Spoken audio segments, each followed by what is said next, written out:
ဟောဒီခန္ဓာကြီးရှိနေပြီဆိုရင်တော့အိုရာဥမ္မာနာယာဥမ္မာတိယာဥမ္မာအိုနာတိမလွတ်သေးသမျှခန္ဓာဆိုတာမဆုံးနိုင်ခန္ဓာမဆုံးနိုင်တာကိုပဲတန်တရာလေတယ်လို့ခေါ်ပါတယ်တန်တရာလေတယ်ဆိုတာဘာတွေလဲ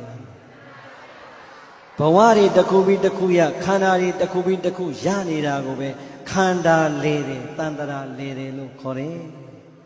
ဒီတော့အဲ့ဒီခန္ဓာလေတာကိုလွတ်ဖို့ကြတော့ဒါနာလေးတိလလေးနဲ့လွတ်အောင်ယုံလို့ရမလားမရဘူးဟောဒီယုတ်တရားတန်တရားကြီးရဲ့စက္ကန့်တိုင်းသိနေတာကိုဝိပဿနာဉာဏ်နဲ့တွေ့အောင်ရှာဖို့လိုပါတယ်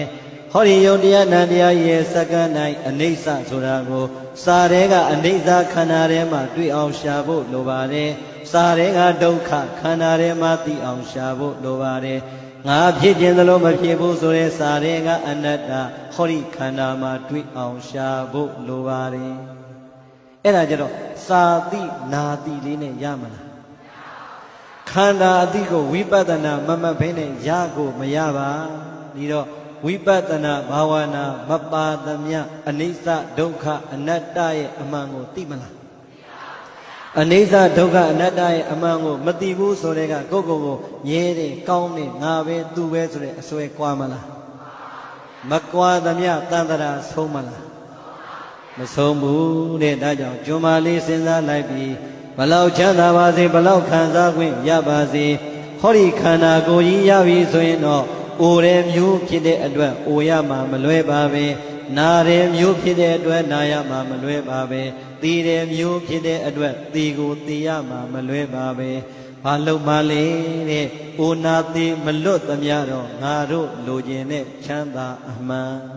ရမလားမရဘူးဒါကိုသူသွားတွေ့တယ်အဲကြောင့်ဘာဝနာမပါတန်တရာရှေကြလွန်လသည်ဟောဒီခန္ဓာကြီးရှိနေပြီဆိုရင်တော့အိုရာဥမ္မာနာယာဥမ္မာတိယာဥမ္မာအိုနာတိမလွတ်သေးသမျှခန္ဓာဆိုတာမဆုံးနိုင်ခန္ဓာမဆုံးနိုင်တာကိုပဲတန်တရာလေတယ်လို့ခေါ်ပါတယ်တန်တရာလေတယ်ဆိုတာဘာတွေလဲဘဝတွေတစ်ခုပြီးတစ်ခုရခန္ဓာတွေတစ်ခုပြီးတစ်ခုရနေတာကိုပဲခန္ဓာလေတယ်တန်တရာလေတယ်လို့ခေါ်တယ်ဒီတော့အဲ့ဒီခန္ဓာလေတာကိုလွတ်ဖို့ကြတော့ဒါနာလေးတိလလေးနဲ့လွတ်အောင်ယုံလို့ရမလားမရဘူးဟောဒီယုတ်တရားတန်တရားကြီးရဲ့စက္ကန့်တိုင်းသိနေတာကိုဝိပဿနာဉာဏ်နဲ့တွေ့အောင်ရှာဖို့လိုပါတယ်ဟောဒီယုတ်တရားတန်တရားကြီးရဲ့စက္ကန့်တိုင်းအနိစ္စဆိုတာကိုစာရဲကအနိစ္စ